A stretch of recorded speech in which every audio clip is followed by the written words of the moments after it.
Hey everybody, this is Preston Poulter with Pocket Jacks Comics, and today I'm going to review Pistolera.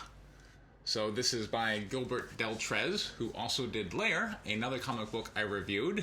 You can go and watch that one if you are interested. So Gilbert maintains that he is a member of the Comicsgate movement, and from my interactions with him, I believe that means his interpretation of the label is that he is in favor of quality comic books by fairly amateur, unknown creators which are not steeped in identity politics. Very well.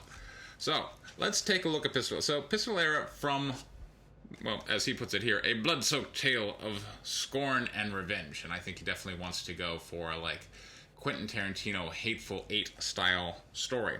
The artwork is fairly simple, but again, the movement is supposed to be these are comic books not by professionals, but instead by amateurs, and that they can still tell a good yarn, and Pistolera is a good yarn. I did find it entertaining. So we open up with something that is very reminiscent of the introduction of the bad guy Frank in the movie Once Upon a Time in the West, where we have a fairly simple immigrant family. In this particular case, it's Mexicans, and they are working some land in Texas, which is where this video is currently being recorded.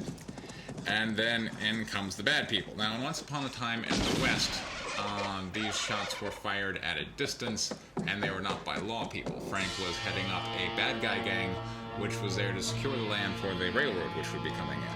But here, it's just a matter of the bad guy, Colton Hicks, is like, that's a neat farm, I want it. At the time that the Mexican Revolution, or I should say the Texas Revolution against Mexico was won, which is when this is supposed to be taking place, I believe we had plenty of property, so I'm not sure why Mr. Hicks is particularly zeroing in on this one farmhouse. That part seems a little mustache twirly. And,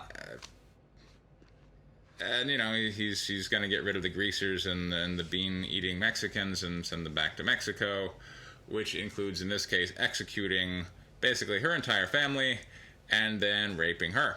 So, fair enough. And then we go flash forward to see she's 8 months pregnant, but then flashing back to her training. So we have Valencia, who is the woman who got raped, and she is training to be the Pistolera. Then we have her training with her brother Victorio, I believe his name is. And so Victorio, whom she seeks out, begins training her in the ways of the pistol, which, because she is Pistolera.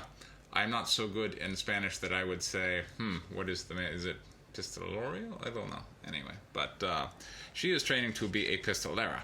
And part of her training is that she only kills when necessary, and there are some kind of ninja training, snatch the pebble from my hand kind of things, a bit reminiscent of Kung Fu, which is another good Western story.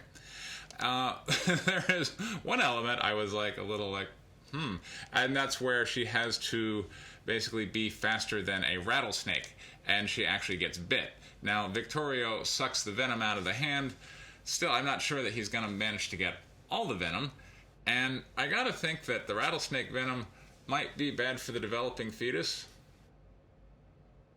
I don't know, that kid may end up not turning out quite so well. But, oh well, the story doesn't quite deal with that. But, again, Gilbert, as I can tell from the prior work, is Christian, and he puts that in the work. So we have, despite the fact that the baby is a product of rape, there's never really a question of whether we want to get rid of it. It's, we're still going to take it and love it, despite the fact, it came from a bad source. And then after being trained by Victorio, Valencia and Victorio ride out to match wits with Colton. And this is just a classic showdown, let me see you draw kind of thing, despite the fact they have an advantage. They have a 2-to-1 advantage on the guy, and it could just be, we're here to seek justice, but no. Instead, there's now a draw scene between Valencia and Colton. And at this point, Valencia is 8 months pregnant, and that's where I'm like, having been a dad, women who are 8 months pregnant, they don't move that fast. It strains my credulity a little bit to believe that, because I know plot-wise, she has to win the duel. There's no way Colton, guns her down and go, well, thanks, see ya, all right? So we know that she has to win the duel.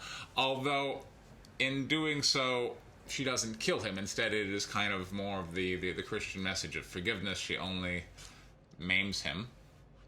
Cool.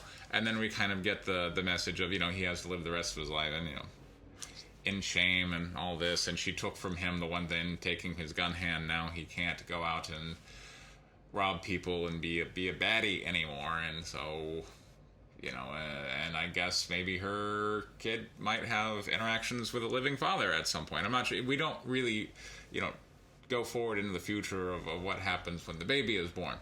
But that is kind of the story in a nutshell. It's fairly simple, straightforward, but it still has some twists and some messages that are certainly appealing. I'm a fan of Mr. Deltrez's work. I look forward to reading more of his stuff in the future, so everyone out there in comic book land is encouraged to check out Pistolera by Gilbert Deltrez. And let me go ahead and give some props to Mateo Martinez, who did the art and line work, and J.L. Giles, who did the colors and the lettering. And special thanks to Blair Whirl and George Peter Gattis for doing the editing work. So there you go, Pistolera.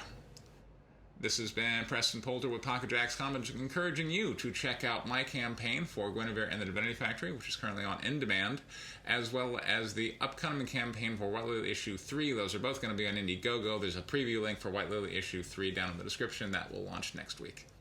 Thank you very much for your time. Take care.